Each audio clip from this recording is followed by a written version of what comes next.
In this video, we'll take you through each step to set up your smart lock with core pull protection. First, remove the old cylinder, unscrew it and pull it out. Now start installing the pre-assembled Tapkey smart lock. Place the new cylinder from the inside of the door. Now make sure the lock is completely passed through the door. Tighten the screw to secure the lock. Verify that the electronic holder fits properly into the notches before attaching it to the lock.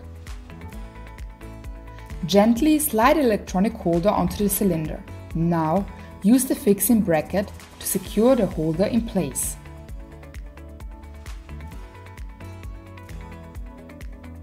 Now you can insert the battery into its compartment and connect it to activate the lock. Slide the knob sleeve onto the cylinder. Ensure the drive cams are aligned correctly. As they have different widths, only one position is possible.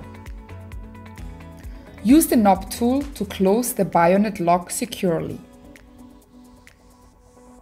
Set up the lock in the Tapkey app. Once registered, your lock is good to go. Tapkey, the smart way in.